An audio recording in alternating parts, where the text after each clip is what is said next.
Hey, Mike Harney, come on in. Welcome to our house.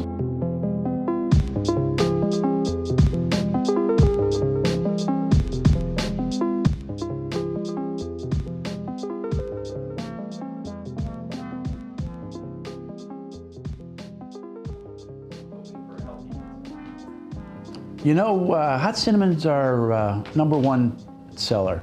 Every day we make almost 1,000 pounds of it. It has a cinnamon sweetness to it, which comes from both the natural and the artificial cinnamons that we use in that. It has no sugar or any other sweetener in it. And I know several diabetics that swear by it. They love the flavor. They don't have to have dessert anymore. And so this is a great way to have a little bit of sweet, a little bit of spice, and then still considered to be fairly healthy. How does that level compare to a cup of coffee? You know, I would recommend matcha.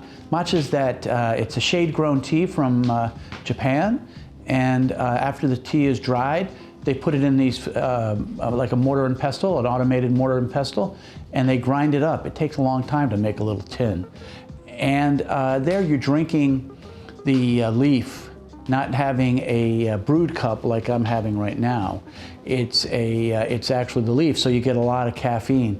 So, you know, a cup of coffee is about 96 milligrams of caffeine, and the matcha is about 50. Green tea is about 29, 30 milligrams, depending how you brew it. So there you go. It's right there in the middle. It's more than green tea, but less than coffee. And there's also theanine involved in it. So that allows you to sort of moderate the caffeine jolt that you might expect. So you get caffeine, but you get a little bit of brain food, if you will. You know, like you, I did write a book, but I don't do it too much now. But I do make a pot of tea up in the morning, and I have to, it sits around and it starts to get a little chilly. So what we've come up with is we do have these insulated pots, which we use at the house. So it's got the regular pot in this. You know, if you don't have one of these, a cozy would work. That's why they were sort of invented, was to keep a pot in a Scottish house from getting too cold. You know, the other thing though is when the time comes, it's over an hour and it's starting to taste a little bit like iced tea, then I do throw it into the microwave, honestly. I don't put it in there for very long, but I do use that to warm it up. So that would be good. I would agree, no water, you're gonna dilute it. So that's what I would do to get a nice hot pot, keep it hot. Right. What's the material or not? You know, a couple years ago was when we, actually pre-COVID, was when we started to move in the direction of compostable sugarcane. And unfortunately, it's not been a straight line. There's been problems here, problems there. You know, we never been able to get the Japanese technicians over. They've been locked down.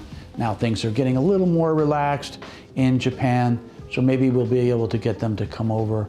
So we're still dealing with the machines that we have. And some of those machines, a lot of our machines were designed to work with the nylon. So although it looks similar, it does have different characteristics and doesn't always work that well or at the right speed. So we have certain machines, as you mentioned, 40%, and that's on the wrap sachets and the classics, and a lot of the 50 count. So those are the ones that are there. You know, just yesterday, we were talking about some operational problems we're having with sugarcane, and it wasn't doing a good job. You know, but the sugarcane's not the sugarcane that we originally had 2 years ago. Guys are evolving it, and they're improving it. So we're hoping that, you know, that between us getting better at it, getting those technicians, and improvements that they make, that we're going to get up to a very high percentage, which is compostable. You know, the other thing I wanted to bring up is that we are working with the nearby Carey Institute, somebody we give 1% for the planet money to. And they have very talented scientists over there. And so we're trying to work how to make the industrial compostable sugarcane we have be really good in the backyard, like I have for my, in the back of my yard where I make my compost. It is a little complex because these things need consistent heat, but we're trying to find a little bit of a hack to see if we can make it work. You know, climate change has been an issue for many years. I remember being up in Darjeeling and them telling me that the rains don't come at the right time as they used to, and the weather is different, so that they can't really count on the tea maturing at the right time. And when you don't get the rains, you don't get the teas, it gets drought, doesn't grow. I think you can all imagine that. So climate change has been an issue, definitely in India and in other places. You know, China just this summer had a huge drought. They sent me pictures of it, and everything was brown. So we chose to buy our basic tea ahead of time, not worry about whether they're going to have it work out or not this year. You know, climate change is not good for the tea. It's not good for the plants and the flavor, and it's not good for the people that have to live in the changing climate in those areas. You know, tea plants produce different teas and are made differently each year. Oftentimes they're within the same general range. They do reflect the weather patterns of that particular year, as well as climate change, like I just mentioned. You know, so if they get a frost where they weren't expecting a frost, that causes death of a lot of the leaves. So you have problems with the plants based each year. And then you have sometimes people issues. So sometimes a longtime manager retires, or a new owner comes in and wants to cut a few corners. So those things do affect the flavor. We see that all the time.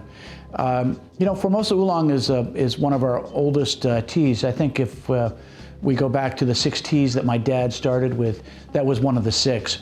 And so it was an oldie and a goodie from Taiwan. But you know, it's oldie is the right thing. It's a little bit fallen out of vogue now in Taiwan. So the only real people that buy it are people like Harney and Sons, which then, of course, give it to you. And so, you know, if the guy retired, and there's more and more of those because it's an older tea, not everybody makes it, and that drives the price up. And we are a little bit sometimes subject to the vagaries of the producer. So yes, it does change, and it isn't quite as good as what I remember, but definitely more expensive. You know, I forget the name of it, but it starts with an H. It's a little spot down there on Broome Street in Soho, which is part of Manhattan, which is part of New York City. And they do a very good job with teas there. You know, it's not quite the formal tea that we used to do pre-COVID, but we do have a lot of great teas, and people enjoy it. Every time I'm down there, it's packed. You know, that's intriguing. I've met some wonderful people over the years. Of course, some of them, their ability to communicate, my ability to communicate to them is limited. But I think that's a very interesting idea, and I think that I will definitely consider it. You know, because years ago I was going to do a book called Tetowns, which is a little bit like this, but never got it going. They chose to do the guide to tea instead of that. So I'll see if this old guy has one more book in him. So thank you for the suggestion.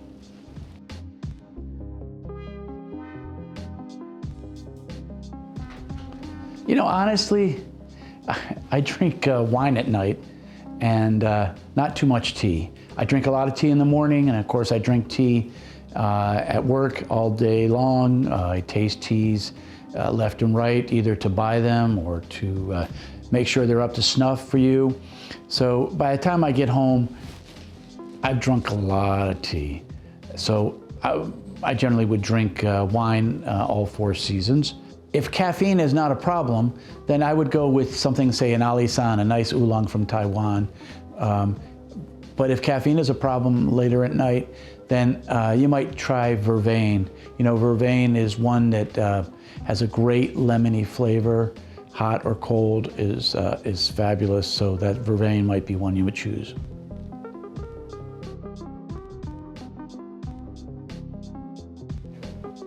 You know, first off, welcome to the world of tea. We love having new people learn about tea. As I write in my book, we want you to keep enjoying and exploring tea. You know, so welcome. We do offer lots of samples. I think, I don't know, 100 plus different types of tea samples. So you can get those. We don't charge too much for them. And that's an idea. We have samplers that you can get. And then I did write this book, Harney and Son's Guide to Tea. You know, there's really nothing stopping me from making any new tea. I have the teas and the flavors, and we have the staff, the blenders, machines and everything. So I think I've made a lot of blends, and I don't have one right now, but if I think of one, I will make it. So, but thank you.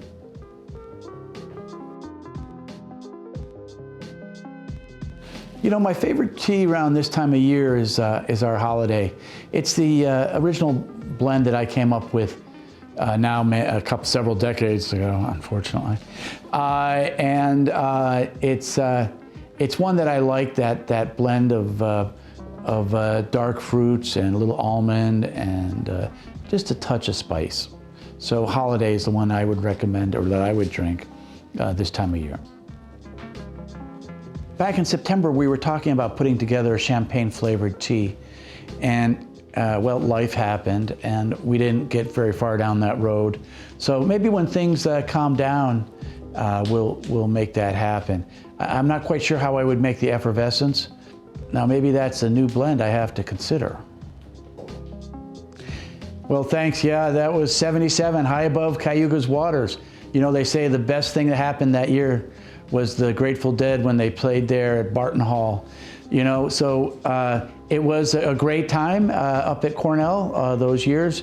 My freshman year, you know, was down there on West Campus and what they call U-Halls, and then up to North Campus like you, and then out various spots in town. But it was great. I went to the hotel school. I wasn't quite smart enough to get in and be a history major in the art and science, nor a medical student. So congratulations on your, I guess, successful career, and do pipe up. I would love to catch up with you. Get up to Cornell several times a year. You know, our son graduated in 14, and we have a scholarship there in honor of my father. So, and I get up and talk with the kids, the new generation, as I said, once in a while up there. So do have some strong ties up in Ithaca.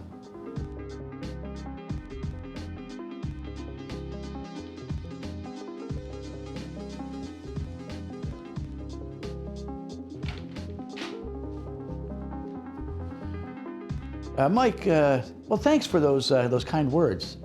You know, Norwood's a dear friend of my parents, our family, myself, and I hadn't read that article in many years, and so I read it just now, and then I decided to call up my dear friend Norwood and ask him about it, and you know, he was saying how much fun he had with my father back in the early days. Was just him and Norwood trying to start up the tea revolution in the early 1980s, and then my mother was always there supporting them. So those were fond memories of Norwood, fond memories for my mom, and then my brother and myself and my kids and my wife.